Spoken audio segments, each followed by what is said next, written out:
What's up guys, this is Coach Donny from Elevate Yourself, where we change lives through volleyball, training, and inspirational content.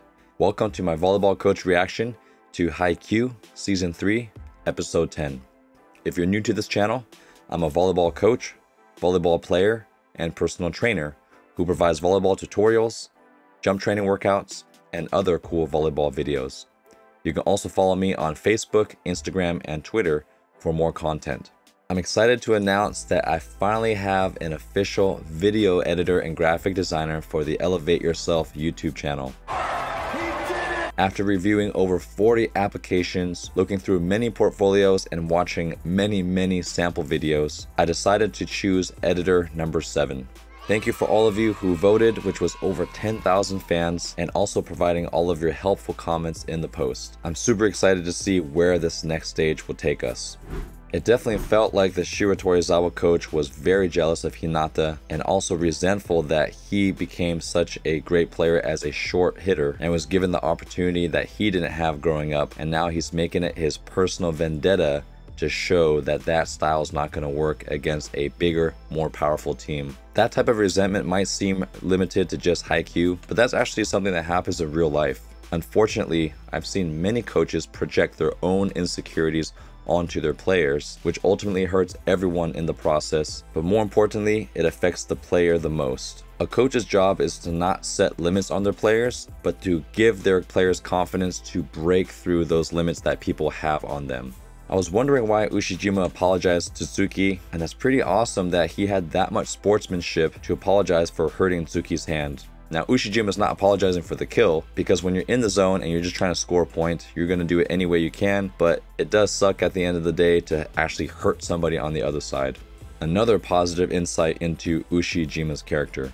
Another exciting announcement is that I'm hosting my very first 2-day men's volleyball tournament called the Elevate New Year Invitational on January 8th to January 9th at City Beach, Fremont, California. We are hosting up to 32 teams. My long-term goal is to host the biggest, most competitive, and most professionally run men's volleyball tournament on the West Coast. If you want to enter your team, make sure you check out all the details in the description box below. If you've been enjoying my videos, please consider supporting me on Patreon, where you receive exclusive access to my monthly live Q&A sessions, monthly podcasts, my private blog, behind the scenes footage, and more. Now let's get this Haikyuu party started. Oh, no flashback on this one. Probably because it's the final episode. And that steam coming off their body from the energy, the heat. I know some of you like this one, but looks like majority of you like the fly intro. That's right, Karasuno's up by 1 point.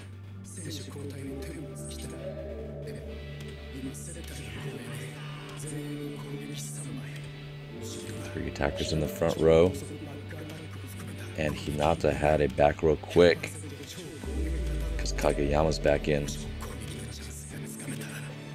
is exactly what goes through a coach's mind, processing all those things in just 5 seconds.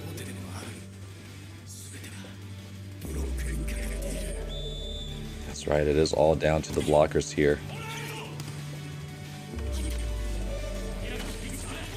Oh, switching up the defense. I think this is right where at all. You got the steam coming out of the 2 hitters in the back row.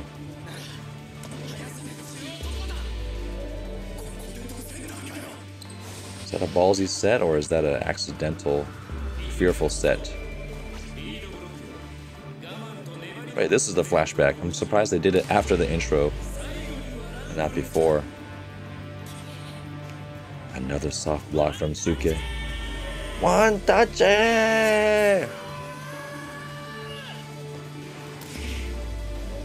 Chance ball. Synchronized attack. Come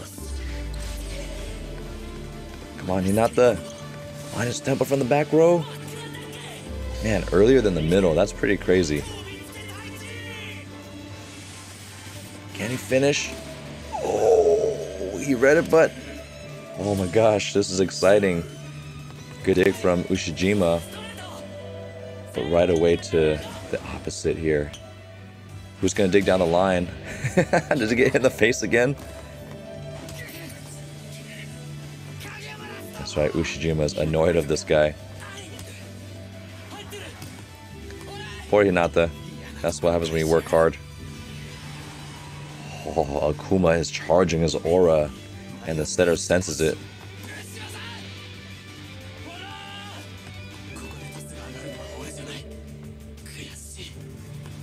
Oh, the freshman one, or the first class wants to get into the action here.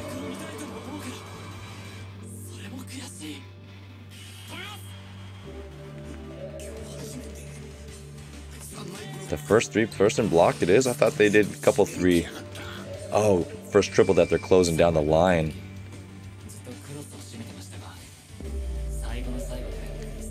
Oh man, that's some complex strategy. So if I'm understanding correctly, they've been doing a triple block, trying to take away the angle, so to force Ushijima to hit down the line so they can hit directly at Nishinoya, get a good dig in transition, because Ushijima just keeps hitting, you know, high off the hands and tooling, so they're trying to give Ushijima a clean lane to dig them.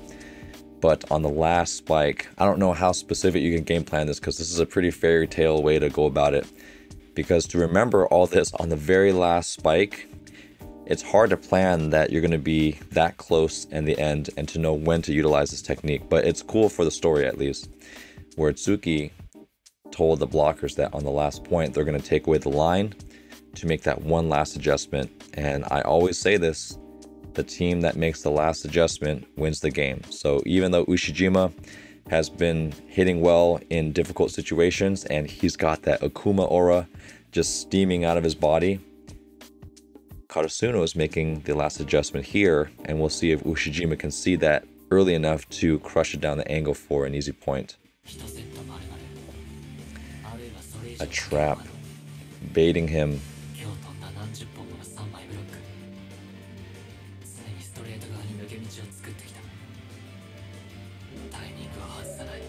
Timing.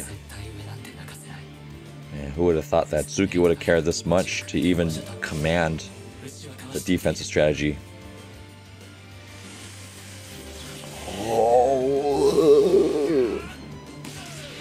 Oh, he does crush in the angle, but Kageyama can handle it. Oh, that's right. Now Hinata, is he gonna hit? Oh, what a great illustration here. Ushijima keeping them down. He's so damn cool. Oh, of course, the signature save from Daichi. Charge it, Super Saiyan! Oh, I'm getting chills, I'm getting goosebumps. Man. Does he get a 12th the block? Or is it going to be a deep cover? And Tanaka's going to come in and push off beyond someone pushing him down. They're screaming for it. Oh, I love this analogy here. This is so awesome. Oh, the only two people left are Tsuki and number 10.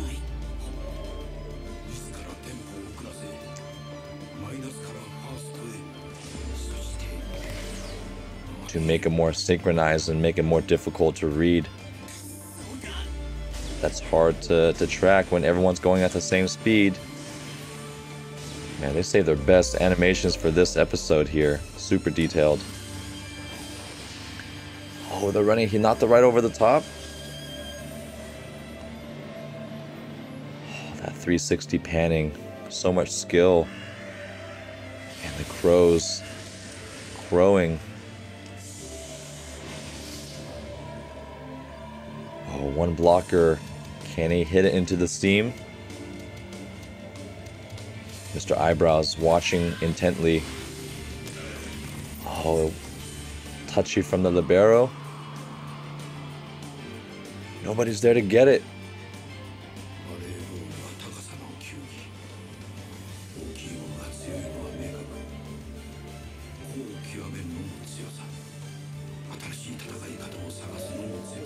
Wise words from Grandpa Ukai. Yeah, every type of athlete has a different strength and weakness.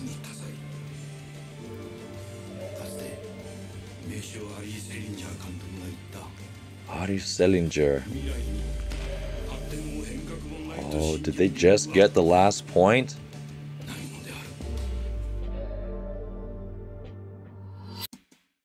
I hate to interrupt the flow, but I gotta mention this before I move on. I don't know if any of you guys play Mega Man, like the old school ones. I'm totally aging myself. I don't even know. Mega Man video game's probably on, I don't know, number 20. But the Shuto Izawa coach, he looks like Dr. Wily. He looks like that evil scientist. And that's one thing I noticed among a lot of animes is that they tend to have very similar archetypes. Is it a coincidence that Hinata, the main character, is kind of strange and wild and orange hair, just like Naruto, the main character? Also strange, wild, and an outcast. Yellow hair. I don't know. You tell me. Alright, now we gotta go back to the Haikyuu here. Dr. Wily. Did they just win the point? Did they just win the tournament? Oh, the first concerned look from Ushijima. Oh my goodness, they just won. Everyone's in so much shock. They can't even celebrate, but the bench knows. Oh, the guy with the toupee is holding his toupee up. Everyone's in so much shock. What was in her mouth there? There's that little white puffy thing in her mouth. I don't know if she's foaming in her mouth for Yachi. I just noticed all these weird things. Oh, that's cute. He's saying, that's my little brother. So proud of him. Oh, I can't wait for the people on the court to explode. Oh, man. That definitely makes me emotional. Oh my goodness. Definitely feeling the emotional side here. Oh, even Shimizu is crying. Wow. And of course, Kageyama.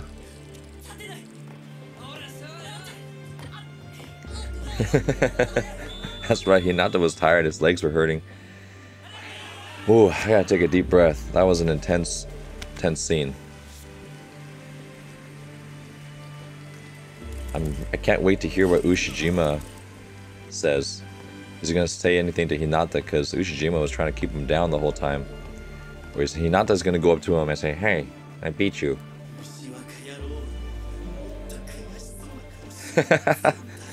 Probably because Ushijima knows that facts are facts. They worked hard and they got the last point.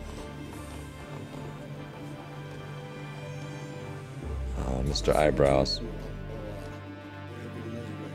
Does the coach come to a realization?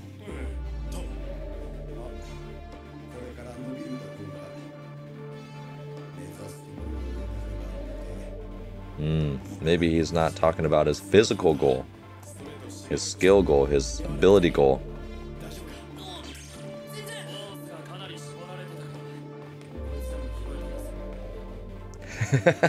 Kageyama still trying to downplay Hinata.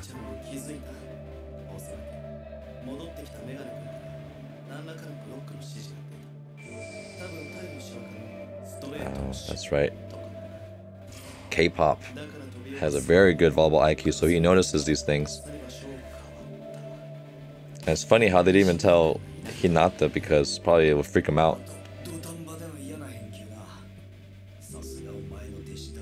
Student. That's what you get, K-pop, for being a bully to him.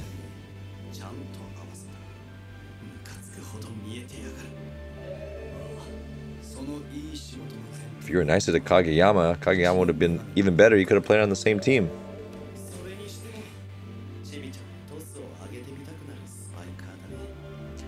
Oh, that's right. It just hit me.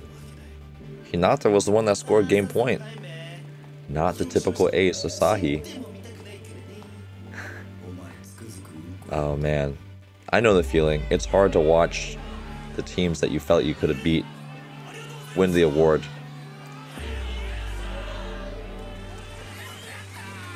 Can I clap my hands too?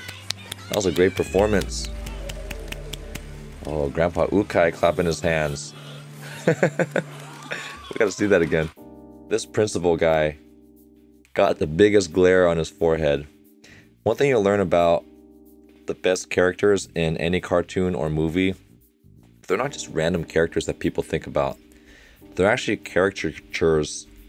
For the international listeners there, a caricature is an imitation of an actual person or an actual character. You look it up on the definition. I don't have a good definition for it. But when you have these characters like the principal or Hinata or Kageyama or Coach Ukai, they're often based on real people that the story writers or the animators have experienced in real life. And these are the crazy characters that exist in real life, and they're almost too crazy for reality. And so when you bring them on screen, you want these type of crazy characters because they're the more memorable ones. So the principal is probably like a real principal from someone's memory when they were putting the story together. Someone who had a toupee, but also was always overcompensating and always power tripping. And he's like becoming one of my favorite second tier characters because he's just a weird guy. And even he has his own character development, from being calm and prideful, getting his toupee knocked off, to now supporting the team in the finals and not caring about his toupee and having an extra shiny head and even wearing a headband. That's crazy. Even the smallest characters like him have character development. And he's crying. Oh, I'm so happy for the long-term trucker hat fan. He's been so faithful to Karasuno all these years.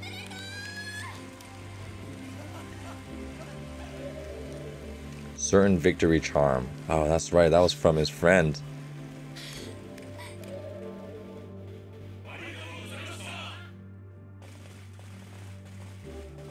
That is the toughest thing to do, to keep your head up after a tough loss like that.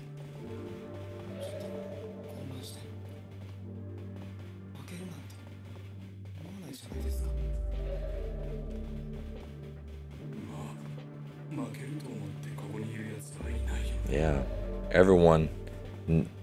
If I would put money on Shiro Toizawa, the most experienced and more physically gifted team. And a lot of crying in this anime. And this is real too. If you care enough about something, it's going to affect you deeply. I'm really curious what Dr. Wily is going to say to his crying team.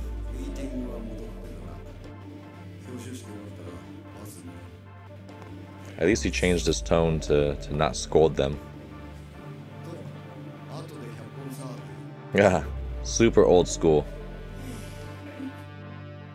What I mean by super old school is each area, like the Asian leagues, the European leagues, the South American leagues, this is very typical of Asian style coaching. I think it's different now as the world is kind of growing smaller, meaning people are able to share ideas. People are able to share ideas easier, and a lot of leagues are hiring outsiders to help grow their teams and their leagues. I would hear stories from a lot of the old USA national team players like Loy Ball and Reed Pretty, where when they played in the Korean league or the Chinese league or the Japanese league, one, they just train way too many hours, like 8 to 10 hours a day, and then they have practice, and then they get injuries, and then they're tired and they can't compete at their best. But sometimes when they lose, they would have practice right after, kind of as a form of punishment, but also as in, we have a problem, we got to fix it right away. Like if we weren't passing that well that day, they would just stay for 2 or 3 hours and just work on passing. Let's say a team wasn't passing that well, so right after that game, they would have like 2 or 3 hours of just constant passing. Or if they missed too many serves, they would just keep serving.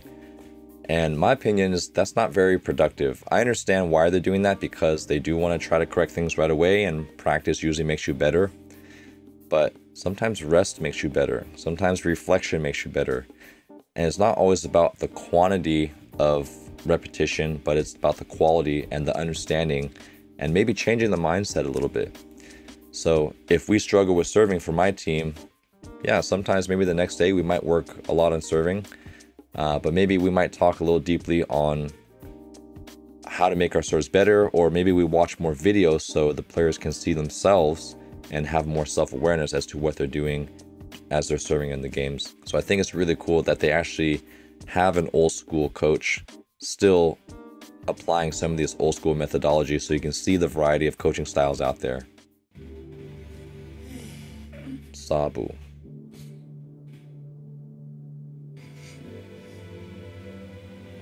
Hey, but something's been working with his coaching style, because Shiro Toizawa, one of the top teams. I like how in the translation they even messed up the English to show how overwhelmed with energy he had.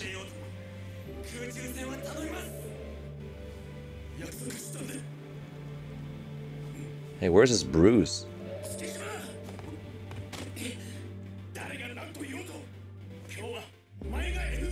Wow, yes, so true.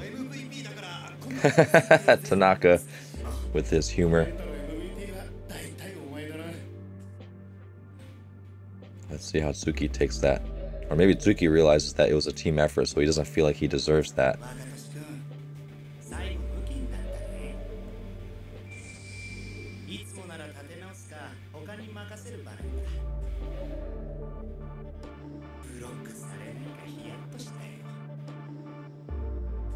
I like Tendo that he's not afraid to just talk to Ushijima normally.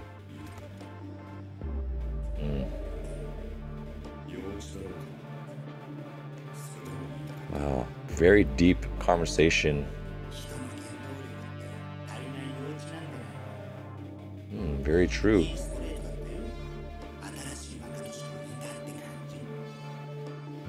That new side of determination. I never thought I would actually get some deep insight from Tendo. He does just seem like the zombie clown that acts very instinctually. But I think because he grew up so different and very lonely, I think lonely people obviously spend a lot of times by themselves, and that allows them more time to self-reflect and to think deeply about things. And for him to be so, also people watching. So I'm not surprised that Tendo is so observant of every little thing that Ushijima does. And I know this personally because I was kind of a lonely kid growing up. I had good friends here and there, but just never really felt like I was normal. And only until I was an adult did I realize that that was actually a gift that I had to not feel normal, more so than a bad experience. So anyways, I can kind of relate to Tendo due to the loneliness and just feeling like you never fit in. But I'm not surprised that he has these deep introspective conversations with Ushijima because he didn't really grow up with a lot of people. Maybe he doesn't get a lot of the social cues, so maybe he doesn't know that he shouldn't be asking Ushijima these questions because everyone else is supposed to be intimidated by him. But the cool thing about Ushijima is he doesn't really care. He's like very matter of fact and black and white. And even though he has every reason to be the typical jock and put people down and make them feel cool all the time, he's just about his own business, and what you see is what you get. So it's a really interesting friendship between Tendo and Ushijima, but it makes sense. And I want to go back to what Tendo said about how he said, isn't everything that motivates us in life is childish on a deeper level? Like wanting to be known, wanting to feel stronger, wanting to feel happy. I mean, these are all desires that we've had ever since we were little kids. So very, very perceptive question from Tendo.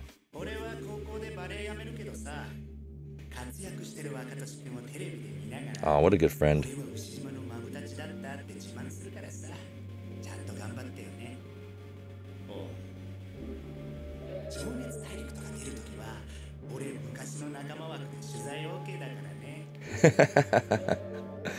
That's funny. Still looking at the score that has not changed.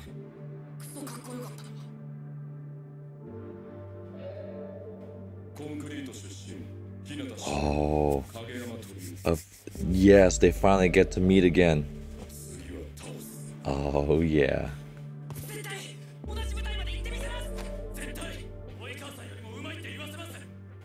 Oh, they're both motivated, both little doggies, intimidated by the big bull. They finally had their conversation.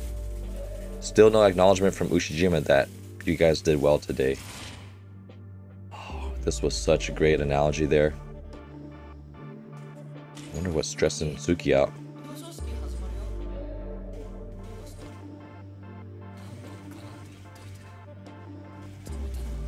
Maybe he feels guilty that he could almost lost the game for them.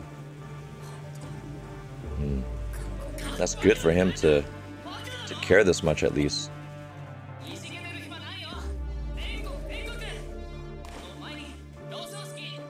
I like that. Yamaguchi putting Suki in his place. Now he's standing up. Ooh, Suki looks kind of strange without his glasses. Let's study some of the animation here. You know what's really interesting about Suki is they drew extra wrinkles around the eyes, and I wonder if that's to emphasize that he has to wear glasses, like his eyes are strained from having to focus because he has poor vision, or if those are just stress marks from him still reflecting on all the blocks that he missed and having to bring it to a 5th set. And now no more eye wrinkles. A little smirk from Suki.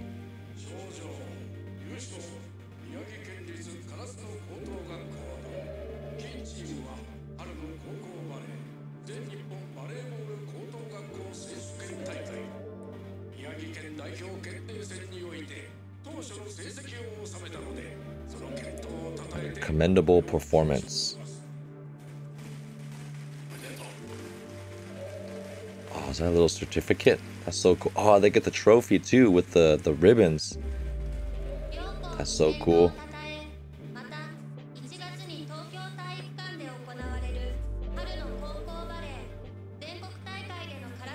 Alright, this is in January, but they call this the spring high school tournament, so I'm assuming the seasons are different months compared to what we have in the United States.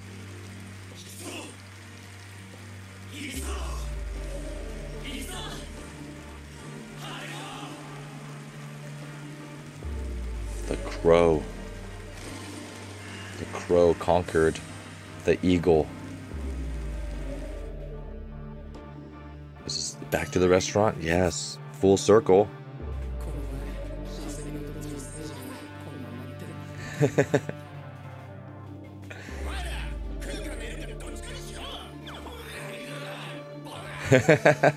So overwhelmed with happiness.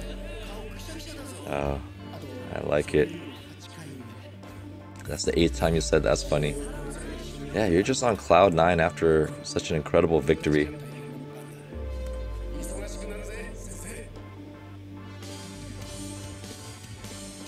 Man, it's only been halftime? Maybe because I've been giving so much commentary during this episode here.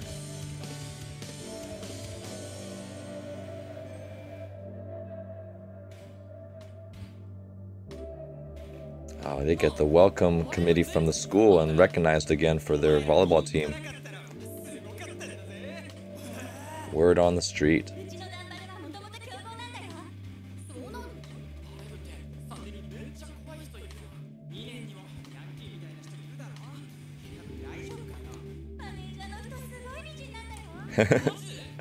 That's cool, so cool that they get to become part of the school gossip now. Oh, in Tokyo. That's right, these guys are kind of in the, not the country, but not near a main city.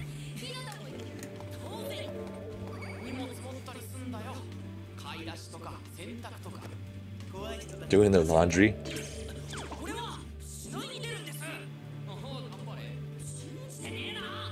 Probably because he's short, so people don't believe that he's actually a starter. Oh, Yachi. Oh, that's cute. Making a team poster for the team.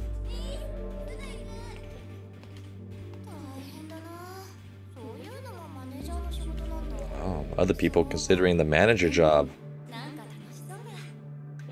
Oh, that's right, Yachi finding her calling as a team manager because her mom's too busy to care for her.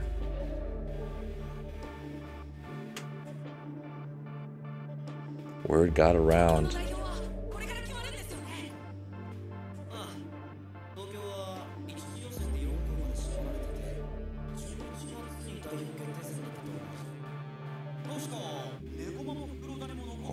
we haven't even got to see Nikoma and the other schools play yet. This will be exciting. Yeah, all that training camp really paid off.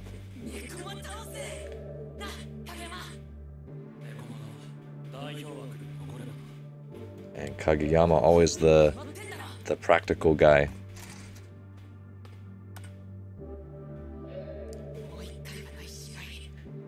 Hinata's just innocence never gets old. I love how when people get discouraged or too realistic, he just has a smile on his face. I think you guys said there's a special ending. Actually, this already looks different. Looks like the scenes, they're not having that illustration where they're running. Alright, I'm assuming they're going to be representing all these schools. Fukura Donny Academy. No, Hebi, I gotta practice my pronunciation early. Hitachiyama Academy. Anytime you add the word academy to a school, it just sounds extra special, huh? That's Nakoma. Fukura Donny. Oh, some animation. Got a head moved. These are the typical powerhouses. Oh, more food. That's a beautiful illustration of ramen. And is that? Oh, that's Tanaka's sister. Oh, that's cute. I know I've said that's cute a lot, but a lot of really endearing animations and images and scenes in this episode. Pumping that fist. Everyone's excited. That's what a sports team can do for the community. It really raises the morale and confidence of everyone involved. That's such a cool poster, and Hinata is the one featured, probably because he's the one that put away game point against Shiro Toizawa. Alright, everyone said to wait to the end, so I'm gonna wait to the end.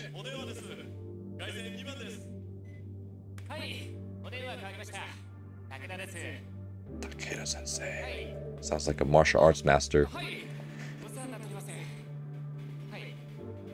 Hi. Hi.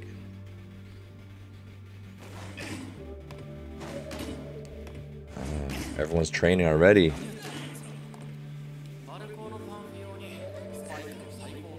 What's really hilarious about that previous scene, Christy and Kai, my two assistant coaches that coach with me on varsity at Monroe Catholic High School, we always joke about the differences between like boys and girls volleyball. How boys are always trying to act super macho and girls are always trying to connect with each other. One time we overheard some boys players talking to each other at a practice saying, "Hey, how high can you touch, bro?" And the fact that they're showing the scene is exactly what boys do. Probably trying to see, oh, I bet you can't touch that, or I bet you can't touch this, or sprint faster than me. They're always like physically competing. This is so accurate.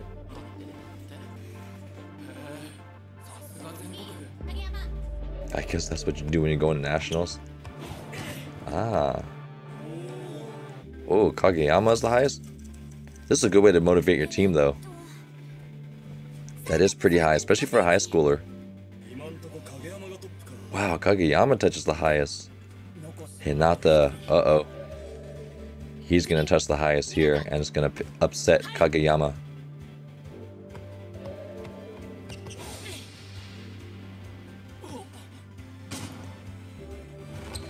It's gonna be just above Kageyama's. 338 centimeters. Oh, still shorter than Kageyama. That was a funny scene. Look at Kageyama, just like that. The subtle fist pump. He's never gonna get too excited. And then compare that to Hinata, who's he cannot do anything but shows emotions all the time. You owe me 3 curry buns? Awesome.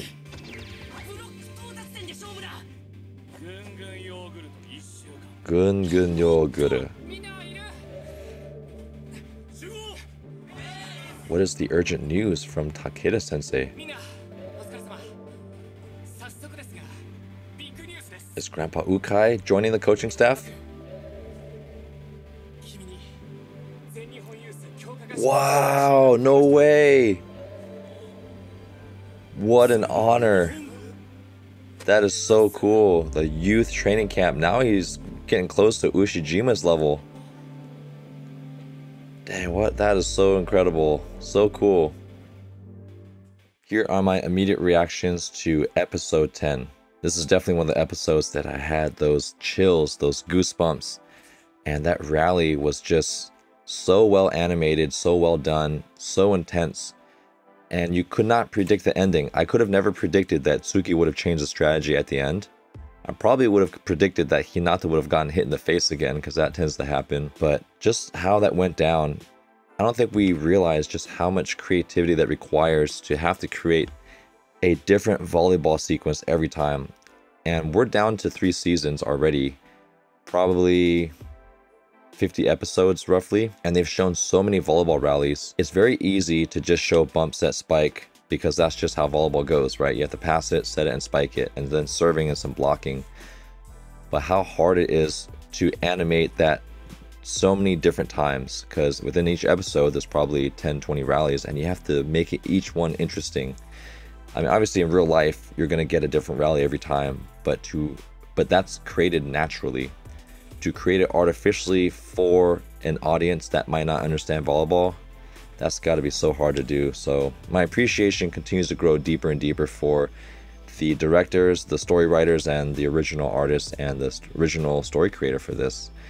And I know I keep saying that, but just when I feel like they've already done an excellent job, it just gets even better. And we all know that for so many animes and shows out there, that their first season is always a knockout, and then the second one's okay, and then just slowly declines in quality. But not Haikyuu. It just seems to get better and better, and it's probably because it was based off of a manga, so they've had time to develop, and as the manga has done well for each of their seasons, they've kind of improved on that. So they're basing their success off of the story from a successful manga, but even that doesn't guarantee that's going to be great, because we've all seen movies made off of books that aren't that great and nowhere near as good as the original book. Some of you have been asking for me to draft my ideal team based on all the characters I know.